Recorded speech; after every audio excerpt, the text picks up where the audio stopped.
کہ اہل البیت کی محبت کے بغیر ایمان مکمل نہیں ہوتا، اس شخص کا ایمان ناقص اور نامکمل ہے جو کہ اہل البیت علیہم السلام کے ساتھ محبت نہیں رکھتا، نہیں کرتا۔ اس کی دلیل صحیح بخاری میں حدیث موجود ہے، حضرت سیدنا ابو بکر صدیق رضی اللہ تعالی عنہ کا فرمان ہے، صحیح بخاری حدیث نمبر 3751۔ حضرت ابو بکر صدیق فرماتے ہیں کہ ارقبوا محمدن، کہ محمد صلی اللہ علیہ وسلم کی قربت، آپ صلی اللہ علیہ وسلم کی محبت اگر تم پانا چاہتے ہو، محمد الرسول اللہ کے قریب ہونا چاہتے ہو، تو آپ کے اہل البیت کے قریب ہو جاؤ۔ آپ کے جو اہل البیت ہیں ان کے ساتھ محبت شروع کر دو، تمہیں رسول کی محبت مل جائے گی۔ اور یہ کیا کون رہا ہے جی؟ حضرت ابو بکر الصدیق رضی اللہ تعالی عنہ۔ دوسری وجہ کہ جس وجہ سے مجھے اور آپ کو جو وجہ مجبور کرتی ہے کہ ہم اہل البیت علیہم السلام کے ساتھ محبت اور یارانہ رکھیں، کیونکہ اہل البیت کی محبت اور بغض کی بنیاد پر سر جنت اور جہنم کا فیصلہ ہو رہا ہے کہ جو شخص اہل البیت کے ساتھ محبت رکھتا ہے اور باقی ایمان اور اسلام کے ارکان کو بھی پورا کرتا ہے، رسول اللہ صلی اللہ علیہ وسلم کی زبان اطہر سے اس کے لیے جنت کا سرٹیفکیٹ ہے۔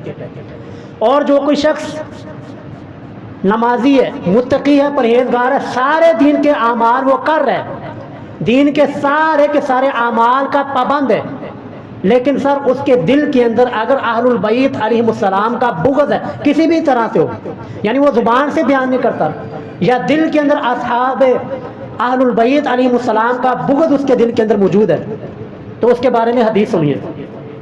مستدرک للحاکم میں حدیث موجود ہے، اس کو مستدرک علی الصحیحین بھی کہا جاتا ہے، 4712 حدیث کا نمبر ہے۔ یہ حدیث کی کتاب آپ کو اسلام 360 کے اندر بھی مل جائے گی، 4712 حدیث کا نمبر ہے۔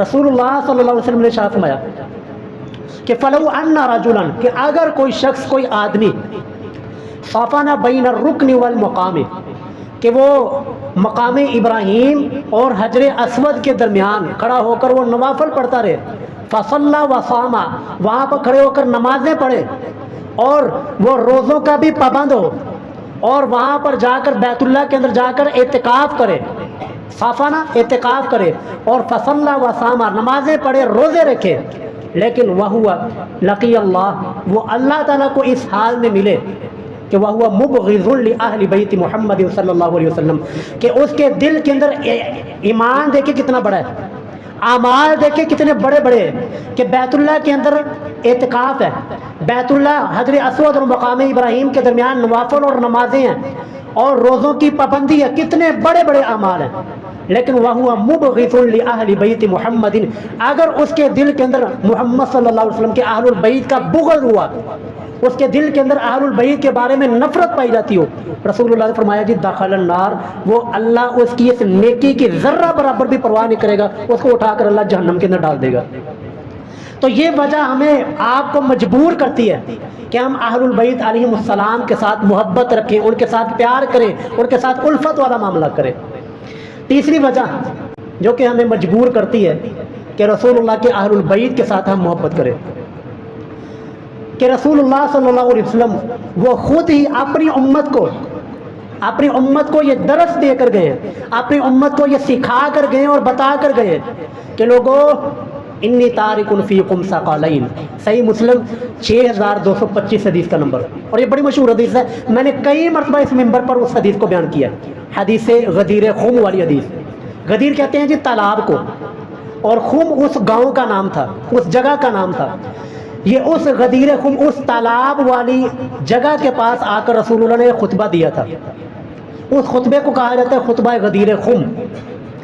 تو اس میں رسول اللہ نے فرمایا تھا انی تارک فیکم ثقلین، اے لوگوں میں تمہارے درمیان دو باری چیزیں چھوڑ کر جا رہا ہوں، اولہما کتاب اللہ، پہلی ان میں سے چیز وہ اللہ کی کتاب ہے، اللہ کی رسی ہے، اس کو مضبوطی سے تھامو۔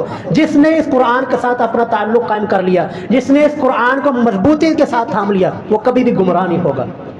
اور دوسری کتاب، دوسری چیز جو کہ باری ہے، وہ اہل البیت، وہ میرے اہل بیت ہے۔ اور اہل بیت کا تذکرہ کرنے کے بعد، کیونکہ رسول اللہ کو بتا دیا گیا تھا کہ آپ کی امت آپ کے جانے کے بعد وہ اہل البیت کے ساتھ ظلم کرے گی، اہل البیت کے ساتھ ناانصافیاں کرے گی۔ اسی وجہ سے رسول اللہ نے 3 مرتبہ فرمایا، لوگو اذکرکم اللہ فی اہل بیتی، اذکرکم اللہ فی اہل بیتی، اذکرکم اللہ فی اہل بیتی، کہ لوگوں میں اپنے اہل البیت کے بارے میں، اپنے اہل بیت کے بارے میں تمہیں اللہ کا ڈر سناتا ہوں، میں اہل بیت کے بارے میں تمہیں اللہ کا خوف دلاتا ہوں، میں اپنے اہل البیت کے بارے میں اللہ کا خوف تمہیں دلاتا ہوں۔ 3 مرتبہ رسول اللہ نے فرمایا، صحیح مسلم کی حدیث ہے۔ تو یہ احادیث اور یہ وجہ ہمیں مجبور کرتی ہے کہ ہم اپنا تعلق، اپنی محبت، اپنا یارانہ اور اپنی الفتیں وہ اہل البیت علیہم الصلاۃ والسلام کے ساتھ۔ چوتھی وجہ کہ جو وجہ ہمیں مجبور کرتی ہے کہ ہم اہل البیت کے ساتھ محبت کریں، اہل البیت کے ساتھ پیار کریں، چوتھی وجہ یہ ہے جی وہ بڑی ہی رکت انگیز ہے کہ رسول اللہ صلی اللہ علیہ وسلم نے صرف اپنی زبان مبارک سے صرف یہ فرمایا نہیں ہے کہ اہل البیت کے ساتھ محبت کرو، بلکہ پھر آپ نے اہل البیت کے ساتھ محبت کر کے بھی دکھائی ہے۔ رسول اللہ صلی اللہ علیہ وسلم جی نماز پڑھا رہے ہیں، حضرت عبداللہ بن شداد رضی اللہ تعالیٰ عنہ اپنے والد شداد سے یہ روایت بیان کر رہے ہیں۔ سنن نسائی حدیث کا نمبر 1142، 1142 حدیث کا نمبر ہے سنن نسائی۔ تو رسول اللہ صلی اللہ علیہ وسلم نماز ادا کر رہے ہیں، نماز پڑھا رہے ہیں، تو نماز کے دوران ہی حضرت سیدنا حسن اور سیدنا حسن حسین رضی اللہ عنہما وہ آپ صلی اللہ علیہ وسلم کے ساتھ کھیلنا شروع کر دیتے ہیں۔ آپ سجدے کی حالت میں اور آپ کی کمر مبارک کے اوپر، آپ کی پشت مبارک کے اوپر یہ شہزادے بیٹھ جاتے ہیں۔ سر رسول اللہ نے اپنا سجدہ ہی لمبا کر دیا۔ صحابی یہ جو ہے نا حضرت شداد رضی اللہ تعالیٰ عنہ یہ کہتے ہیں کہ میں سجدے میں تھا تو میں نے دیکھا کہ رسول اللہ کی ابھی تک میرے کان میں آواز نہیں آئی، رسول اللہ ابھی تک سجدے سے اٹھے نہیں، تو میں نے نا وجہ دیکھنے کے لیے میں نے اپنا سر سجدے سے اٹھایا، تو میں دیکھتا ہوں کہ کیا منظر میں نے دیکھا کہ رسول اللہ سجدے کے اندر ہے اور آپ کا جگر گوشہ، آپ کا نواسہ وہ آپ کی کمر کے اوپر سوار ہے، تو رسول اللہ سجدے کی حالت میں تو میں دوبارہ سجدے کے اندر چلا گیا۔ سر یہ صرف رسول اللہ نے اپنی زبان سے بیان نہیں کی کہ میرے اہل البیت کے ساتھ محبت رکھنا، بلکہ یہ رسول اللہ اپنے عمل کے ذریعے بھی ہمیں محبت اہل البیت سکھا کر گئے ہیں کہ یار جس نواسہ رسول کی وجہ سے رسول اللہ نے اپنا سجدہ لمبا کر دیا، صحابہ کرام کہتے ہیں کہ ہم پریشان ہو گئے کہ یہ کون سا معاملہ پیش آ گیا کہ رسول اللہ سجدہ سے اپنا سر نہیں اٹھا رہے، لیکن پھر بعد میں ہمیں پتہ چلا کہ رسول اللہ نے جو سجدہ لمبا کیا ہے، جو آپ نے نماز لمبی کی ہے، تو اپنے نواسہ رسول اپنے جگر گوشے کے لیے کی ہے۔ اسی طرح ایک اور حدیث آتی ہے، وہ حدیث ہے جی جامع ترمذی کے اندر حدیث موجود ہے 3774، 3774 حدیث کا نمبر ہے جامع ترمذی۔ رسول اللہ صلی اللہ علیہ وسلم ایک مرتبہ منبر کے اوپر خطبہ ارشاد فرما رہے تھے۔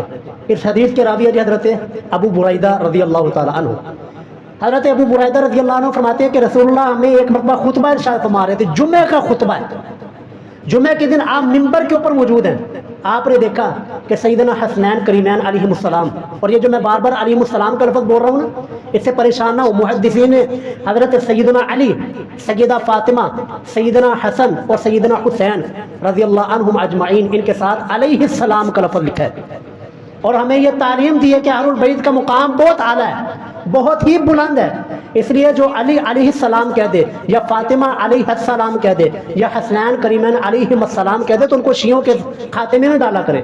یہ اہل سنت کا موقف ہے کہ اہل البیت ان کے ساتھ علیہ السلام لکھا جائے، بولا جائے، اس وجہ سے میں بار بار علیہ السلام کا لفظ بول رہا ہوں۔ تو رسول اللہ منبر کے اوپر تشریف فرمائے تو آپ نے دیکھا کہ میرے دونوں جگر گوشے حضرت سیدنا حسنین کریمان علیہ السلام دونوں تشریف لاتے ہیں، اور رسول اللہ اپنے منبر سے اترتے ہیں، منبر کو چھوڑ دیتے ہیں اور جا کر اپنے نواسوں کو پکڑتے ہیں، پکڑ کر لا کر منبر کے اوپر بٹھا کر پھر آپ دوبارہ سے خطبہ شروع کرتے ہیں کہ یار جس نواسے کے لیے، جس اہل البیت کے پھول کے لیے نبی صلی اللہ علیہ وسلم اپنا منبر چھوڑ رہے ہیں، منبر چھوڑ دیا، جا کر پہلے نواسوں کو پکڑا، ان کو منبر کے اوپر لے کر آئے، پھر آپ نے دوبارہ سے خطبہ ارشاد فرمایا۔ اسی حدیث کی بنیاد کے اوپر میں نے پچھلے سال ایک جملہ فیس بک کے اوپر لکھا تھا کہ اگر پوری دنیا کی بادشاہت میرے قدموں میں ہو، میں پوری دنیا کا بادشاہ ہوں تصور کی دنیا میں، اور ساری دنیا کے خزانے میرے پاس ہو، اور ساری کی ساری دنیا وہ میرے ماتحت ہو، میرے اشاروں کے اوپر چلنے والی ہو، لیکن نبی کا نواسا آ کر مجھے کہہ دے کہ تو خلافت کا اور حکومت کا بادشاہ کا اہل نہیں ہے، اللہ کی قسم ہے اپنی ساری بادشاہت، ساری حکومت، ساری دولت لٹا کر نواسے رسول کے قدموں میں بیٹھ جاتا ہے۔ یہ میری محبت ہے اہل البیت کے ساتھ۔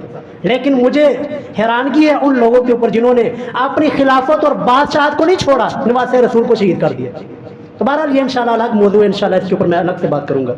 تو نواسے رسول صلی اللہ علیہ وسلم، اللہ کے رسول صلی اللہ علیہ وسلم جس کے لیے اپنا منبر چھوڑ رہے ہیں، تو یہ چیز مجھے آپ کو یہ مجبور کرتی ہے کہ ہم بھی اہل البیت علیہم السلام کے ساتھ محبت کریں۔ پانچویں وجہ جی کہ جو ہمیں مجبور کرتی ہے، جو چیز ہمیں اس بات کے اوپر آمادہ کرتی ہے کہ ہم اہل البیت علیہم السلام کے ساتھ محبت رکھیں۔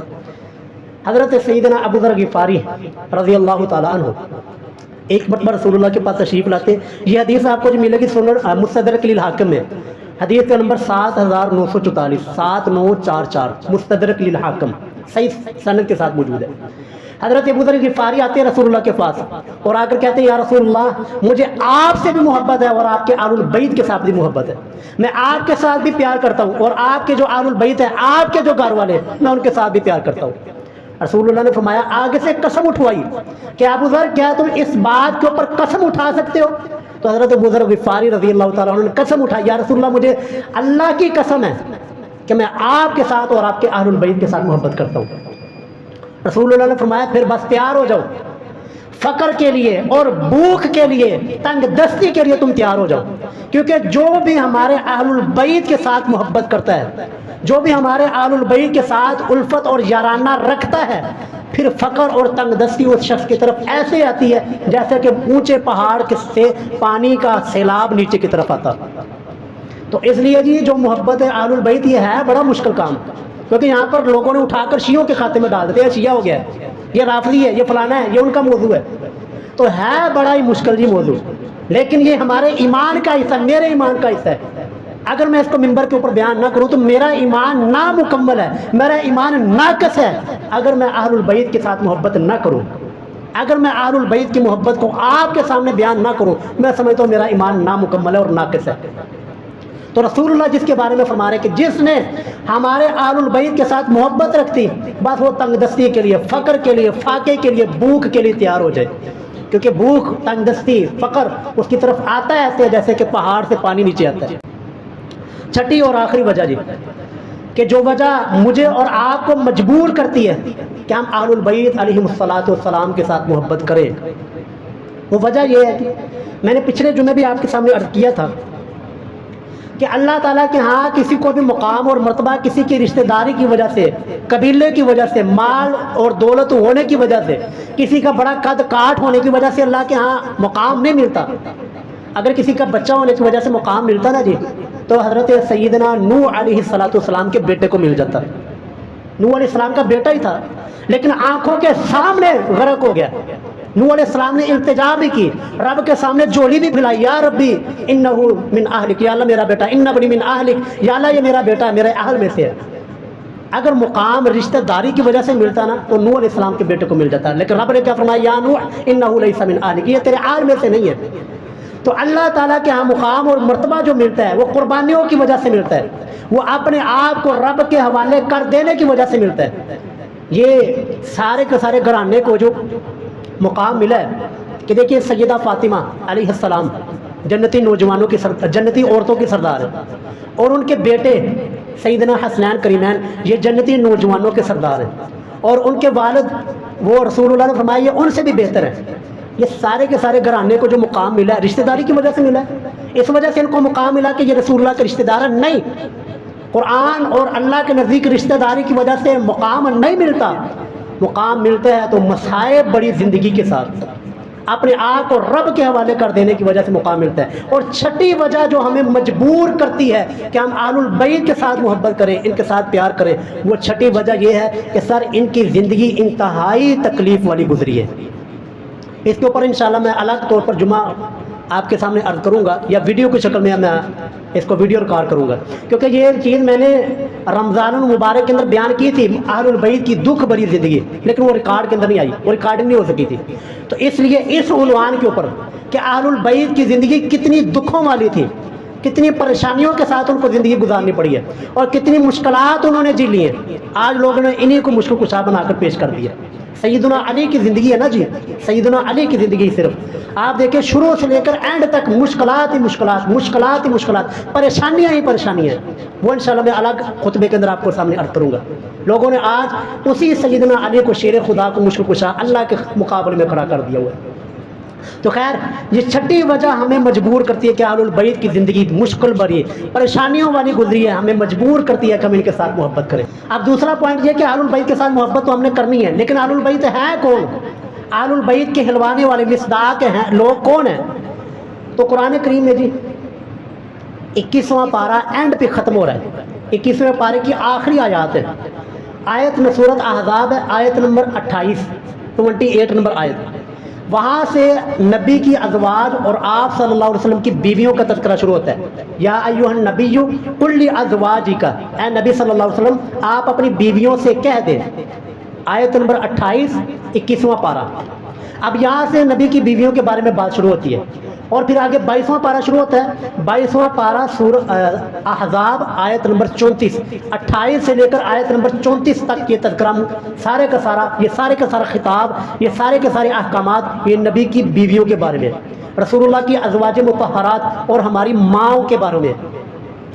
اسی آیت نمبر 34 سے اوپر والی جو آیت ہے نا, آیت نمبر 33 نمبر آیت, اس میں رسول اللہ تعالیٰ کی طرف سے یہ حکم آتا ہے انما یرید اللہ لیذھب عنکم الرجس اہل البیت. وہاں پر اہل البیت کا لفظ موجود ہے کہ اللہ تعالیٰ یہ ارادہ کرتے ہیں کہ ہر قسم کی گندگی, ناپاکی اور پلیدگی کو اے اہل البیت اللہ تم سے دور کرنا چاہتا ہے. تو اب آیت نمبر 28 سے بات شروع ہوتی ہے, آیت نمبر 34 تک جا کے بات ختم ہوتی ہے نبی کی بیویوں کے بارے میں, اور آیت نمبر 33 کے اندر یہ اہل البیت کا لفظ ہے. تو اللہ تعالیٰ نے اس رکوع کے اندر, اس پورے کے پورے احکامات کے اندر اللہ تعالیٰ نے جو اہل البیت کا لفظ بولا ہے وہ نبی کی بیویوں کے بارے میں بولا ہے. تو قرآن کے اس انداز سے, اس اسلوب سے ہمیں یہ پتہ چلتا ہے کہ قرآن کے نزدیک وہ سب سے اولین مصداق وہ نبی صلی اللہ علیہ وسلم کی بیویاں ہیں. اہل البیت کا مصداق اول وہ رسول اللہ صلی اللہ علیہ وسلم کی ازواج مطہرات اور ہماری مائیں ہیں. اسی طرح ایک اور مقام کے اوپر اہل البیت کا لفظ یہ بیوی کے اوپر ہی بولا گیا ہے. توجہ جی, اہل البیت کا لفظ یہ نبی کی اور انسان کی بیوی کے اوپر ہی لفظ بولا گیا ہے. کیسے؟ یہ پارہ جی, پارہ نمبر 12 سورۃ ہود آیت نمبر 73 نمبر آیت سورۃ ہود کی. اس میں ہے کہ فرشتے آتے ہیں حضرت ابراہیم علیہ السلام کے پاس اور آ کر حضرت ابراہیم علیہ السلام کو حضرت اسحاق کی خوشخبری سناتے ہیں کہ ابھی آپ کے ہاں اللہ تعالیٰ آپ کو بیٹا عطا کرے گا.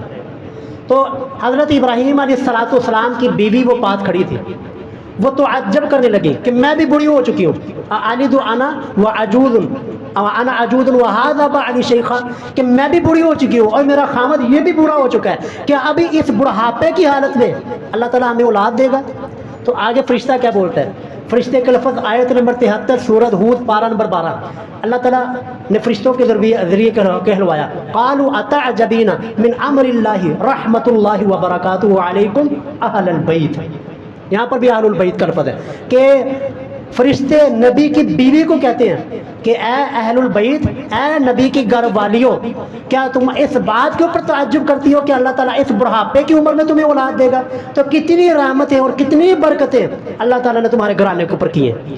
تو یہاں پر یہ آیت آپ کے سامنے پیش کرنے کا مقصد کہ یہاں پر بھی بیوی کو اہل البیت کہا گیا ہے. قرآن کریم میں 2 جگہ کے اوپر اہل البیت کا لفظ آیا ہے اور دونوں کے دونوں جگہ کے اوپر اور دونوں کے دونوں مقام یہ بیوی کے بارے میں ہی بولے گئے. اور تیسرے نمبر پر ہمارا عرف عام جس معاشرے کے اندر ہم زندگی گزار رہے ہیں, یہاں پر بھی اہل البیت, اہل کا جو لفظ ہے یہ بیوی کے بارے میں بولا جاتا ہے. یعنی کہ مثلا ہم کہتے ہیں جی آپ کے گھر والے کیسے ہیں, آپ کے گھر والے بھی جمعہ پڑھنے کے لیے آئے ہیں, تو اس کا کیا مطلب ہوتا ہے؟ گھر والے یعنی کہ بیوی بھی آپ کی آئی ہیں. اسی طرح آپ کے شادی کارڈ کے اوپر بھی لکھا ہوتا ہے مثلا میرا نام محمد عبداللہ. اب مجھے آپ شادی کارڈ بھیجتے ہیں, وہاں پر میرا نام لکھا ہوئے گا محمد عبداللہ بخاری بما اہل و عیال. یہ کیا ہے؟ عبداللہ بخاری تو میرا نام ہو گیا, یہ اہل جو بلایا گیا شادی کے اوپر, یہ ساتھ جو لکھا گیا بما اہل و عیال. عیال تو کہتے ہیں جی بچوں کو جو انسان کی اولاد ہوتی ہے. تو اہل کون ہے؟ اہل وہی ہے انسان کی بیوی. تو ہمارے عرف عام میں بھی ہمارے معاشرے کے اندر بھی اہل کا لفظ وہ بیوی کے اوپر بولا جاتا ہے. قرآن کریم کی 2 آیات میں نے آپ کے سامنے پیش کی ہیں کہ جہاں پر بھی اہل کا لفظ اہل البیت کا لفظ وہ بیوی کے اوپر ہی بولا گیا ہے. تو اس لیے قرآن کی روح سے اہل البیت کے سب سے پہلے مصداق وہ نبی صلی اللہ علیہ وسلم کی ازواج مطہرات ہے اور ہماری مائیں ام المومنین سیدہ خدیجہ الکبریٰ سلام اللہ علیہا سے لے کر سیدہ عائشہ سلام اللہ علیہا تک، یہ ساری کے ساری نبی کے جو ازواج اور ہماری مائیں یہ اہل البیت ہے. اس کے بعد احادیث نبویہ میں سے جو حدیث غدیر خم ہے نا، جو مولانا صاحب آپ کو بیان کروں، ان کو کہنا کہ آپ کی بڑی مہربانی ہوگی یہ حدیث ہمیں پوری سنا دیں. مسئلہ یہی ہے کہ حدیث ہمیں پوری بیان نہیں کی جاتی. یہ حدیث غدیر خم جو میں نے آپ کو بتائی صحیح مسلم سے 6225 6225، یہ آپ پوری پڑھیں گے آپ کے سارے مسئلے حل ہو جائیں گے. اس میں ہے کہ رسول اللہ نے خطبہ دیا، خطبہ دے کر حضرت زید بن ارقم سے تابعی پوچھتے ہیں کیا نبی کی بیویاں وہ اہل البیت نہیں ہیں؟ یہ سوال کیا کس سے؟ حضرت زید بن ارقم صحابی رسول صلی اللہ علیہ وسلم سے، کیا نبی کی بیویاں وہ اہل البیت نہیں ہیں؟ تو حضرت زید بن ارقم صحابی رسول کہتے ہیں، صحیح مسلم کی حدیث ہے 6225 حدیث کا نمبر ہے، فرماتے ہیں نساؤہ اہل بیت ہی، کہ نبی کی بیویاں تو اہل البیت ہیں، اس کے اندر تو کوئی شک ہی نہیں ہے. لیکن اہل البیت سے مراد وہ ہیں کہ جن کے اوپر صدقہ ہمیشہ کے لیے حرام ہے. وہ کون کون سے ہیں؟ آگے پھر بتایا آل علی سیدنا علی کی اولاد، آل عقیل سیدنا عقیل کی اولاد، وہ جن کو حضرت حسین نے بھیجا تھا کوفے کے اندر، آل عقیل عقیل کی اولاد، آل جعفر کی اولاد، اور آل عباس سیدنا عباس کی اولاد، یہ سارے کے سارے اہل البیت کی شاخیں. تو اس حدیث سے بھی ہمیں یہی اشارہ ملتا ہے کہ نبی صلی اللہ علیہ وسلم کی ازواج اہل البیت میں شامل ہیں. اسی طرح آخری حدیث اور بات ختم کرتے ہیں حدیث رضا. یہ حدیث جامع ترمذی میں بھی موجود ہے، مسند احمد اور باقی کتابوں کے اندر بھی تفصیل کے ساتھ موجود ہے کہ رسول اللہ سیدہ ام سلمہ ام المومنین کے گھر میں تشریف لاتے ہیں اور آ کر رسول اللہ کے پاس ایک چادر تھی. اس چادر کے اندر آپ سیدنا حسنین کریمین کو بلاتے ہیں، حسن اور حسین کو. اسی طرح سیدنا علی کو بلاتے ہیں اور سیدہ فاطمہ الزہرا کو بلاتے ہیں. اب ان چاروں کو آپ اپنی چادر کے لے کر نیچے لے کر یہ آیت پڑھتے ہیں انما یرید اللہ لیذھب عنکم الرجس اہل البیت، کہ یا اللہ یہ میرے اہل البیت ہے، اللہم ہؤلاء اہل بیت، یا اللہ یہ میرے اہل البیت ہے، ان سے بھی ہر قسم کی گندگی ہر قسم کی ناپاکی کو یا اللہ ان سے بھی دور فرما. تو نبی صلی اللہ علیہ وسلم ہمارے لیے جی قرآن بھی ہمارے لیے حجت ہے، قرآن بھی ہمارے لیے دلیل ہے، اور نبی صلی اللہ علیہ وسلم کا فرمان بھی ہمارے لیے حجت ہے، نبی صلی اللہ علیہ وسلم کا فرمان بھی ہمارے لیے دلیل ہے. اور ہم ان میں کسی قسم کا بھی تنقید کے قائل نہیں ہیں. کچھ لوگ کہتے ہیں جی یہ پہلے نمبر پر اہل البیت ہے، یہ دوسرے نمبر پر ہے، ہم اس کے بھی قائل نہیں ہیں. ہمارے لیے قرآن اور رسول اللہ کا فرمان دونوں ہی اعلیٰ درجے کی حیثیت رکھتے ہیں، ہمارے لیے دونوں ہی حجت ہیں. ہم نبی کی بیویوں کو اہل البیت مانتے ہیں قرآن کی وجہ سے، اور رسول اللہ کی آل اور اولاد کو ہم اہل البیت مانتے ہیں تو رسول اللہ کے فرمان کی وجہ سے. ہم پیغمبر کی ازواج کے ساتھ بغض، دشمنی اور عداوت کو کفر اور گمراہی سمجھتے ہیں قرآن کی وجہ سے، اور نبی کی آل اولاد آپ کے آل البیت کے ساتھ ان کے ساتھ دشمنی رکھنا اور ان کے ساتھ بغض رکھنا، اس کو ہم کفر اور گمراہی سمجھتے ہیں رسول اللہ صلی اللہ علیہ وسلم کے فرمان کی وجہ سے. ہمارے لیے دونوں ہی احترام ہے، ہمارے لیے دونوں ہی آپشن ہے، کسی کے اندر بھی ہم تنقید کے قائل نہیں ہیں. تو اس لیے جی اچھا یہاں پر نہیں یہ حدیث ختم نہیں ہوئی، یہ حدیث رضا. جب رسول اللہ نے فرمایا نا اللہم ہؤلاء اہل بیتی، کہ اللہ یہ میرے گھر والے ہیں، اہل بیت ہیں، ان سے بھی ناپاکی اور گندگی کو دور فرما. تو سیدہ ام سلمہ یہ حدیث سن رہی تھی، سیدہ ام سلمہ وہاں پر موجود تھی. وہ کیا عرض کرتی ہیں یا رسول اللہ یا نبی اللہ انا معہم، کیا میں بھی ان کے ساتھ ہوں، میں بھی آپ کی چادر کے نیچے آ جاؤں؟ رسول اللہ نے فرمایا انتی علی مکانکی انتی الی خیر، اور تو اپنی جگہ کے اوپر ٹھہری ہے، تو پہلے ہی بہترین جگہ کے اوپر ہے، میں ان لوگوں کو یہاں پر شامل کر رہا ہوں. تو وہاں پر بھی رسول اللہ صلی اللہ علیہ وسلم نے اپنی ازواج کو، اپنی ازواج مطہرات کو اہل البیت کے اندر پہلے شامل کیا کہ انتی علی خیر، تو پہلے ہی قرآن کی وجہ سے اہل البیت میں شامل ہے، تو لہٰذا ان کو بھی اہل البیت کے اندر رسول اللہ صلی اللہ علیہ وسلم نے شامل کیا ہے. ہمارے لیے دونوں ہی قابل احترام ہیں، دونوں کے ساتھ نفرت اور بغض اور عداوت رکھنا اس کو ہم کفر اور گمراہی سمجھتے ہیں. نہ ہی ہم روافض کی طرح جو کہ پیغمبر کی آل اولاد کو تو اہل البیت مان کر نبی کی ازواج کے اوپر تبرہ کرتے ہیں، یہ بھی گمراہ ہیں. اور نہ ہی ہم نواسب ناسبی ہیں کہ جو کہ پیغمبر کی اہل البیت کو تو پیغمبر کے جو ازواج کو تو اہل البیت مان کر اور پیغمبر کی آل اولاد کو تنقید کا نشانہ بناتے, کبھی باغی کہہ کر اور کبھی کوئی الزام لگا کر, کبھی کچھ کہہ کر اور کبھی الزام تراشیاں کر کے. ہم ان ناسبیوں سے بھی ہم بیزار ہیں. ہمارا ان رافضیوں کے ساتھ بھی کوئی تعلق نہیں, ہمارا ان ناسبیوں کے ساتھ بھی کوئی تعلق نہیں. ہم دونوں ہی ہمارے لیے آنکھوں کی ٹھنڈک ہے, دونوں ہی ہمارے لیے پیار اور محبت کا باعث ہیں. اللہ رب العالمین سے دعا ہے کہ اللہ پاک قیامت کے دن ہمیں ان لوگوں میں شامل فرمائے جو پیغمبر صلی اللہ علیہ وسلم کے اہل البیت کے محبین ہوں. ہمیں زندہ رکھے تو محبت اہل البیت کے ساتھ رکھے, ہمیں موت آئے تو ہمارے دل کے اندر اہل البیت اور کسی بھی صحابی کے بارے میں کوئی نفرت اور بغض اور عداوت کا عنصر نہ پایا جاتا.